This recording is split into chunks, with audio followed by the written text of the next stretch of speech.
শোনো পরীরা, তোমাদের আর্থিক শক্তি এই টমেটো গাছের টমেটোতে রাখা কি ঠিক হলো? তোমরা যদি বিপদে পড়ে যাও। কোনো বিপদ হবে না পরিমাতা, বরং এই টমেটো গাছের টমেটো দিয়ে আমরা পাখি রাজ্যের পাখিদের সাহায্য করতে পারবো। আচ্ছা ঠিক আছে, তবে এটা উপকারী টমেটো গাছ। তবে মাথায় রেখো, যদি কোনো বিপদে পড়ো তবে তোমাদের সমাধান করতে হবে। পরিমাতা এসব বলে তার নিজের কক্ষে চলে যায়। অন্যদিকে ছিল বিশাল বড় একটা পাখি রাজ্য। সেই পাখি রাজ্যের রাজা ছিলেন রাজা ঈগল। অর্থ সম্পদ সবকিছুতেই ছিল এই রাজ্য ভরপুর। তবে এই রাজ্যে ছিল আনন্দের অভাব। পাখিদের মুখে কোনো আনন্দ ছিল না। মা টুকি, তুই কাল আমার কাছ থেকে খেলনা কিনে চেয়েছিলি না? এই যে তোর জন্য আমি খেলনা কিনে এনেছি। আচ্ছা ঠিক আছে বাবা, দেখে দাও, সুন্দর হয়েছে খেলনাটা। আমি পড়াশোনা শেষ করে দেখে নিচ্ছি। আচ্ছা ঠিক আছে রে মা। মেয়ে টুকিকে খেলনা দিয়ে টোনা সেখান থেকে চলে যায়। এভাবেই দিন কাটতে থাকে। অন্যদিকে ওই বনে কনক ছিল খুবই মেধাবী ছাত্র। কনক সবসময় পড়াশোনায় প্রথম হতো। মা, ও মা, আমার আজকে পরীক্ষার রেজাল্ট দিয়েছে। আমি পরীক্ষায় প্রথম হয়েছি, অনেক ভালো রেজাল্ট করেছি। সে তো তুই বরাবরই প্রথম হোস বাবা, এতে বলার কি আছে? চুপচাপ ঘরে গিয়ে খেতে বস, আমি তোকে খাবার খেতে দিচ্ছি। কাকুলি তার ছেলেকে খাবার খেতে দেয়। ছেলের এত বড় সাফল্যে কাকুলির মুখে কোনো হাসি থাকে না। শুধু কাকুলি না, এই বনের কোনো পাখি তাদের সুন্দর সুন্দর মুহূর্তগুলোতে হাসতো না। পুরো বন ছিল নিরানন্দ। বাহির থেকে যে কেউ এসে দেখলেই বুঝতে পারতো এই বন পুরো একটা রহস্যে ঘেরা।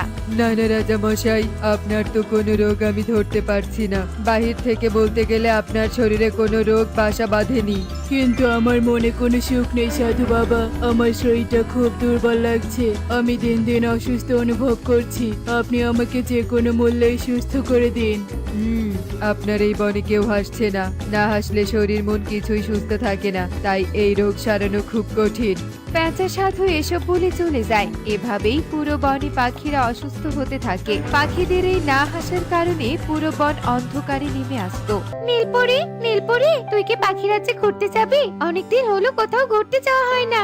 হ্যাঁ, ঘুরতে যেতে তো আমারও ভালো লাগে। শোন, একটা রাজ্যের সন্ধান আমি জানি, খুব সুন্দর দেখতে।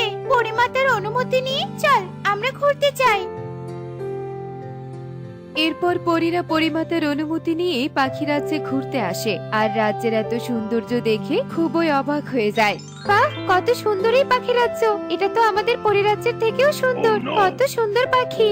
কিন্তু দেখ দেখ, এই বনের পাখিগুলো কেমন যেন অদ্ভুত। কেউ হাসছে না, কারো মুখে দেখছি হাসি নেই।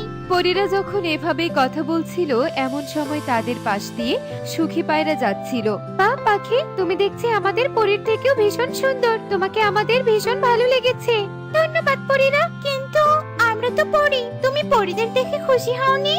নীলপরীর কথা শুনে সুখী পায়রা কোনো উত্তর না দিয়ে মুখ মলিন করে চলে যায়। এ দেখে তো পরীরা আরো অবাক হয়ে যায়। না না, কোনো রহস্য তো আছে এই বনকে ঘিরে, আমাদের তা জানতেই হবে। পরীরা যখন এভাবে কথা বলছিল, এমন সময় পাশ দিয়ে উড়ে যাওয়া এক প্রজাপতি তা জানতে পায়। তোমরা যা জানতে চাও তার উত্তর আমার কাছে আছে। আমি জানি পাখিরা কেন এমন নিরানন্দ থাকে, সে যে অনেক বড় কাহিনী। কেন বলো আমাদের?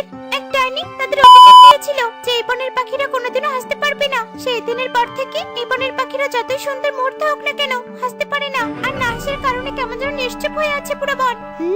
এবার বুঝতে পেরেছি। শোন নীলপরি, এই বনের পাখিদের হাসি আবারও ফিরিয়ে দিতে হবে। তার জন্য আমাদের পরিরাজ্যের উপকারী টমেটো গাছের টমেটো প্রয়োজন। এরপর পরীরা প্রজাপতিকে ধন্যবাদ জানিয়ে তাদের পরিরাজ্যে চলে যায়। আর পরিমাতাকে বলে তাদের গাছ থেকে টমেটো নিয়ে আসে আর রাজার রাজপ্রাসাদে সবাইকে একত্রিত করে। শোনো পাখিরা, এই টমেটোগুলো আমাদের উপকারী টমেটো গাছের। এর ক্ষমতা অনেক। তোমরা এই টমেটো খেলে আবার হাসতে পারবে। তোমাদের মাঝে বিষাদের মেঘ উড়ে গিয়ে আবার আনন্দ আসবে। এই নাও টমেটো।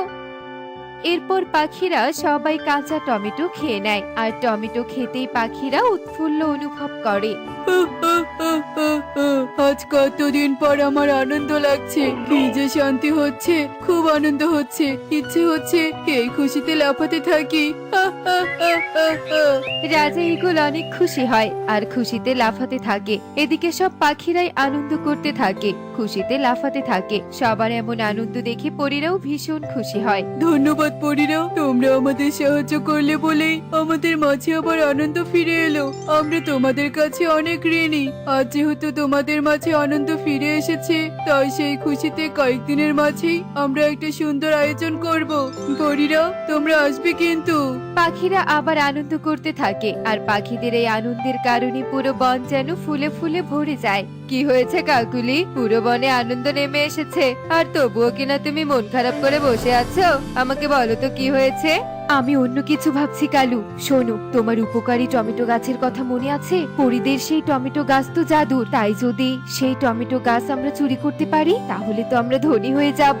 কিন্তু ওই টমেটো গাছ তো পরিরাজ্যে আছে, তুমি সেই পথ চিনবে কি করে?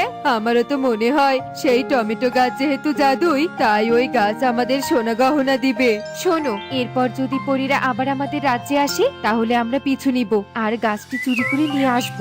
এরপর কালু আর কাকুলি অপেক্ষা করতে থাকে কি করে পরিরাজ্যে যাওয়া যায় আর টমেটো গাছ চুরি করে নিয়ে আসা যায়। এভাবেই দিন কাটতে থাকে আর একদিন সত্যি সত্যি পরীরা পাখি রাজ্যে এলে কালু কাকুলি তাদের পিছু নেয় আর উড়তে উড়তে পরিরাজ্যে চলে আসে।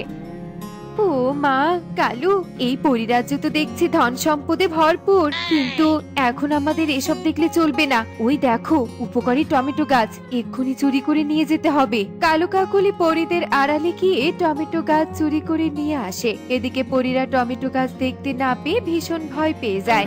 একে টমেটো গাছ কোথায়? ওই টমেটো গাছ দিয়ে তো আমরা পাখিদের সাহায্য করতে চেয়েছিলাম, তাহলে এবার কি হবে? আর আমাদের অনেক শক্তি তো আছে ওই গাছে, এবার তবে কি হবে? যে ওই গাছ চুরি করেছে সে তো সব করতে পারবে ওই গাছের সাহায্যে। না না, পরিমাতার কাছে যেতে হবে, চল।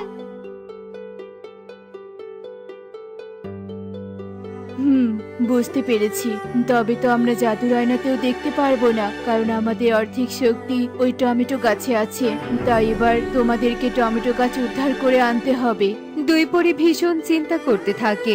এই উপকারী টমেটো গাছ, আমাদের একটা সোনার টমেটো দে তো। আরে বা কালু, তার মানে এই গাছ সত্যি সত্যি জাদুই। এবার তো আমরা ধনী হয়ে যাব।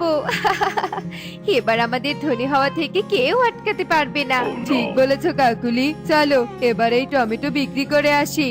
এরপর কালু কাকুলি সোনার টমেটো বিক্রি করতে চলে যায়। এভাবেই কিছুক্ষণ কেটে যায়। এদিকে দুই পরী তন্ন তন্ন করে টমেটো গাছ খুঁজতে থাকে। এভাবেই দুদিন কেটে যায়। এদিকে পরীরা বাধ্য হয়ে রাজা ঈগলের কাছে এসে নালিশ জানায়। নয়না পরি, আমাদের বনের পাখিরা তোমাদের সাথে এমনটা করতেই পারে না, কারণ আমরা তোমাদের থেকে উপকৃত হয়েছি। তোমাদের ভুল হচ্ছে। বলছিলাম কি রাজা মশাই, আমি কাল কালু আর কাকুলিকে সোনার টমেটো বিক্রি করতে দেখেছি। আমার মনে হয় ওরা এমনটা করেছে। এর আগেও তো ওরা বনে চুরি করেছে। তাহলে তো ওদের বাড়িতে যেতেই হয়। এরপর সবাই কালু কাকুলির বাড়িতে যায় আর উপকারী টমেটো গাছ দেখতে পায়। ওই তো আমাদের গাছ। কি তোমরা এখানে? আমরা কিছু করিনি। চুপ কর, শেষে তোরা চুরি করেছিস? তোরা এত খারাপ, যারা আমাদের উপকার করলো তাদের রাজ্যে গিয়ে চুরি করলি, তাও আমার রাজ্যের পাখি হয়ে। আপনি আমাদের ক্ষমা করে দিন রাজা মশাই, আমরা এমন ভুল আর কখনো করব না। পরীরা, তোমরা আমাকে ক্ষমা করে দাও, আমরা আসলে ধনী হতে চেয়েছিলাম। না, এই রাজ্যে কোনো ক্ষমা নেই। বেরিয়ে যা তোরা, বেরিয়ে যা। শোনো পাখিরা, তোমাদের সাহায্যের প্রয়োজন হলে আমাদের বলতে। এই গাছ তো উপকারের জন্যই রাখা, কিন্তু তোমরা চুরি করেছো, তাই তোমাদের ক্ষমা নেই। এরপর রাজা ঈগল কালু কাকুলিকে বন থেকে তাড়িয়ে দেয় আর পরীরা তাদের উপকারী টমেটো গাছ নিয়ে চলে যায়। দেখলে তো বন্ধুরা, লোভ করলে কি হয়, তাই আমরা কখনোই লোভ করব না।